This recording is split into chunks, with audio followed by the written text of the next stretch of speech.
Hey all, Siege here, and today, considering the developments over the past year in particular, and the imminent JADE Shadows update potentially providing an aspect of the lore most of us have waited literal years to finally learn about, Stalker, it's probably never been a better time to be a fan of the game. But, depending when you watch this video, regardless of what we understand or don't, Warframe is, in my opinion at least, really worth returning to, as well as being in a really good place for a new player, although I'm going to add some caveats to that last bit later in the video. Recently, I've reached a personal milestone on YouTube, 30,000 subscribers, so thank you to all who believe in this channel enough to have subscribed and continually come back for what I'm able to dredge up regarding this game's overall narrative. That is what I primarily try to do here, after all. However, I'd be remiss to not admit that Warframe itself is a big part of that, and while I haven't always felt as I do now, I feel the game is in the best state I can remember. And that's really encouraging, as this kind of longevity in the current gaming space, especially with the incredibly large strides Warframe has made in pretty much every aspect, is a testament to the vision that is, or maybe has at least become, what the title and franchise stands upon today. One that is not afraid of taking risks, and further being willing to stake a great amount of reputation and goodwill built on previous successful updates on new innovation, adding game modes, warframes, weapons, and enemies with what seems to be increasing consistency, something I would say is largely appearing less and less in the live service gaming space. The enjoyment of some of these innovations admittedly is largely subjective, with clearly some being more vigorously engaged with than others, but in that same vein, Warframe is becoming more and more unique with each passing update, taking what was once an undoubtedly interesting but sort of bland third-person shooter and transforming it into the mechanic and visual masterpiece it's become. And whereas I've been a fan almost from the moment I first played it, I'm also cognizant enough, or maybe just self-aware, in knowing that at many times in the past, it was almost a guilty pleasure. One I wouldn't necessarily try to rope my friends into because I just wasn't really confident they would enjoy it. Warframe just clicked with me. With those I would introduce it to, though, not so much. But given what it's become, especially in the latter parts of 2023 and forward, if you aren't already, you really should be playing or at least giving Warframe a try, be that for the first time or after a long hiatus. Not just because of how good it is at the present, but because perhaps more so due to how far the game has come as a kind of proof of concept concerning its shining potential for the future, as history typically tends to be the best metric of prediction in nearly any scenario.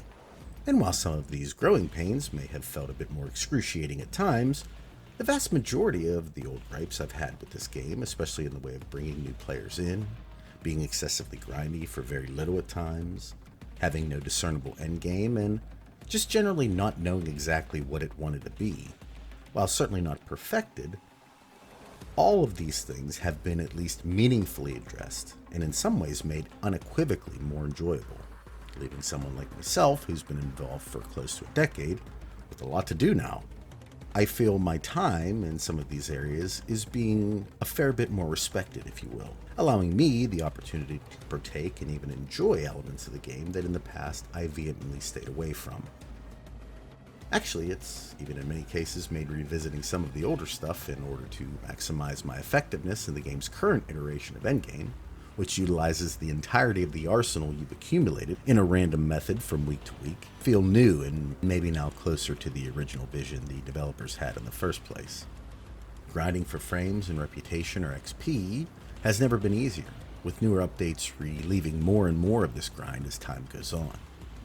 The sheer volume of game modes, quests, and even ways to interact with the game, both incredibly easy and forgiving to exceptionally difficult in all shapes and sizes, is impressive, given the space it needs to occupy, a very reasonable 50 gigabytes on my console's hard drive, all while allowing its methods of interaction within the game to have become quite varied.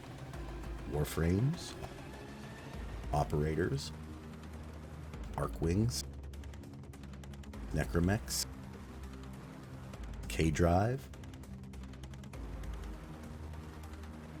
and even some allies can all be utilized, as well as a legit moddable spaceship, the often contentious railjack, all to engage a myriad of different enemy types in countless stunning and varied landscapes, with a literal mountain of visual storytelling laced throughout its architecture, with the aforementioned game modes utilizing both static and procedurally generated environments.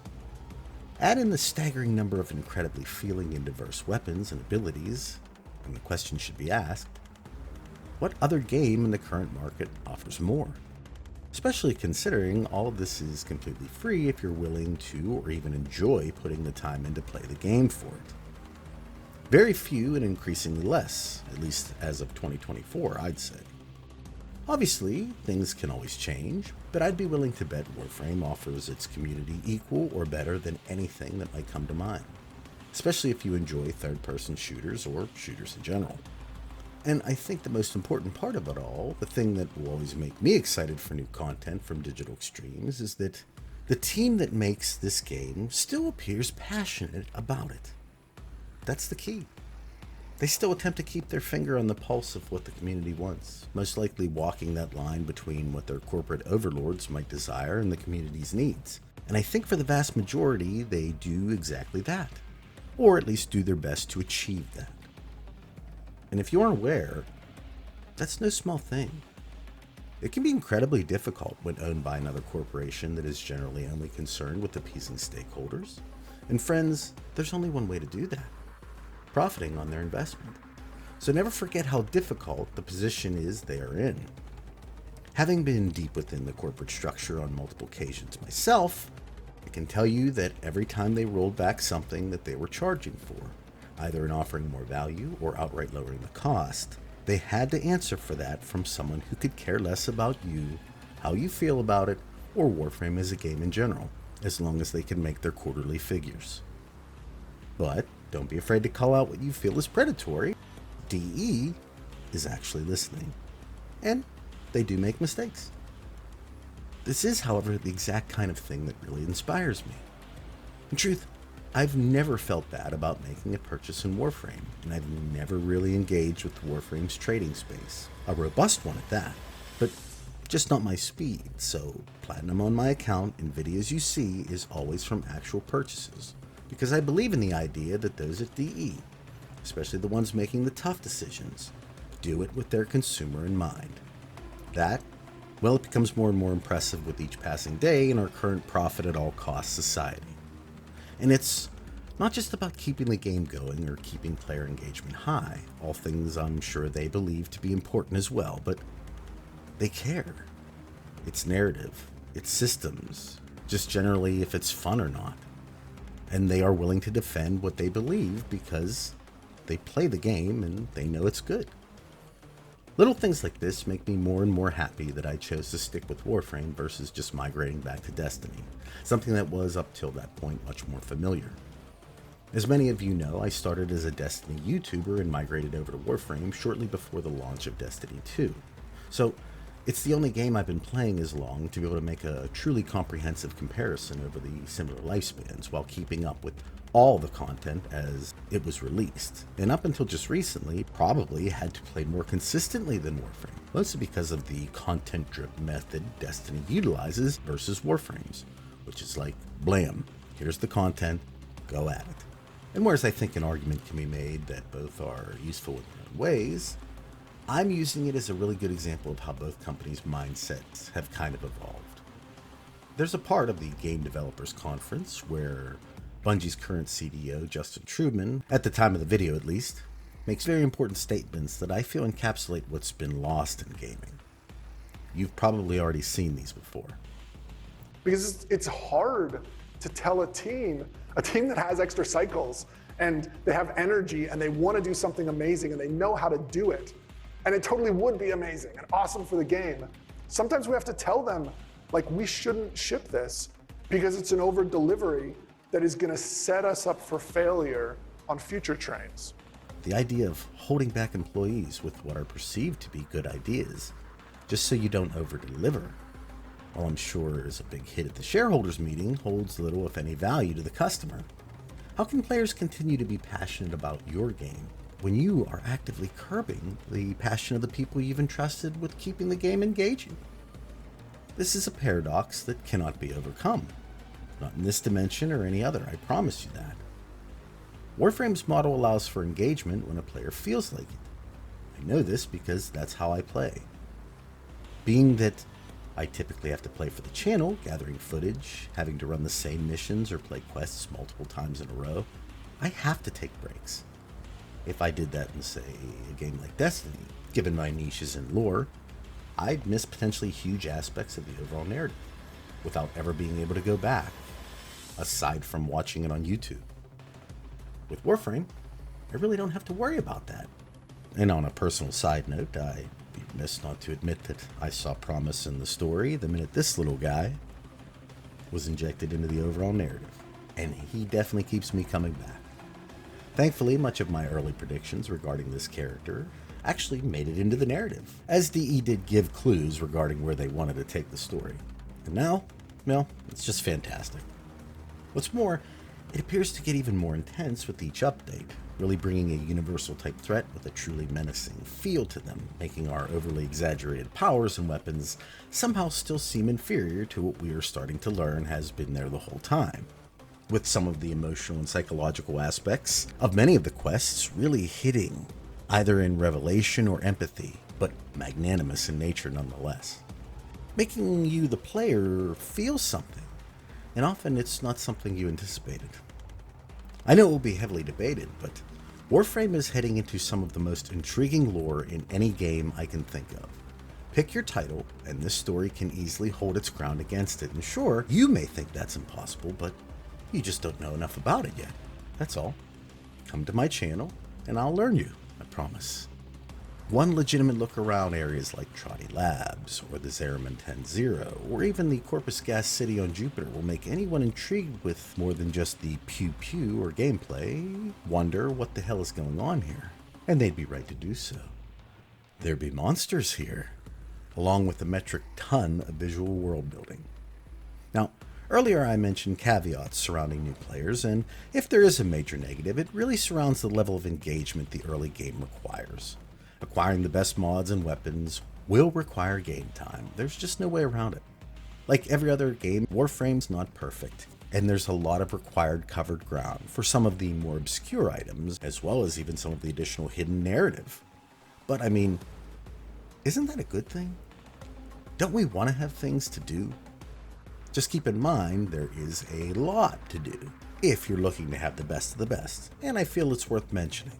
I find the grind that does remain currently is very manageable, fair, and as mentioned before, can be done when I want to do it.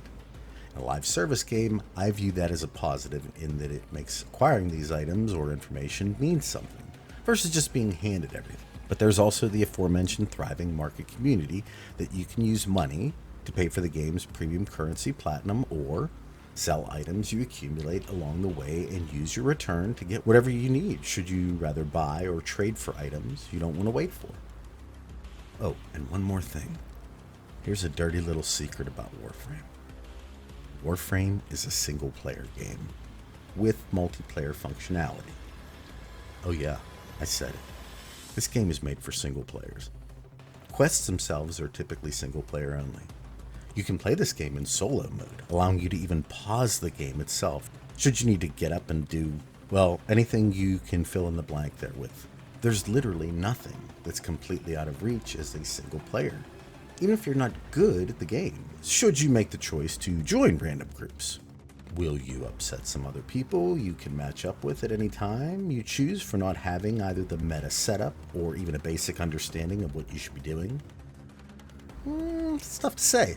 In my personal experience, being a single player myself, when it comes to the content, there are so many all-stars out there that bring their A-game to every mission they do that you'll probably come across 1 to 2 people in your match-made unit that can do the thing solo and are more than willing to allow you to watch them do it, all while you reap the benefits.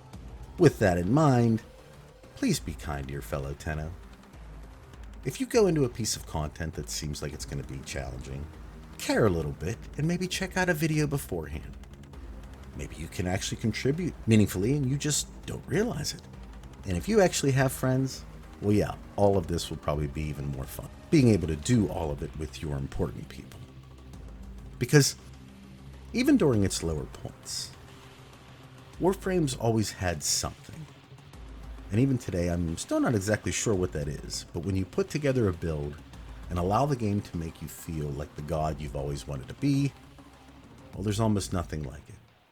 For those that are vets of the game, what are some of your most memorable moments? I'll be curious to read these comments. For those that don't, did I convince you? Really hope I did, because I feel like if you're looking for a good, solid game from a great company, Warframe is one you should definitely check out. With that being said, I hope you enjoyed today's video and it got you thinking about how far this game has actually come and where it can still go in the future. I know I'm really excited to find out. With the channel recently crossing 30,000 subs, and more importantly, over a third of that coming in the last year since my return to YouTube, thank you. Because without our shared passions, none of this would be possible. It is a surreal feeling to know that so many of you share the same interests as I do. And I'm quite happy to have been able to watch what brings us together evolve and change over the years. And now is in a really special place. Thanks as always to G Fuel for helping a small creator like myself. And if you're interested in getting your hands on some, either to resupply or to try something completely new, feel free to use my code DSIEGE and enjoy 20% off your next purchase, all while helping to support the channel. It truly is a win-win if you're already a fan of the stuff. And of course, thank you to all who do purchase. At any rate, I hope you all have a wonderful day today, a wonderful rest of your week, and I'll talk at you all in the next one. Take care, everybody. Bye.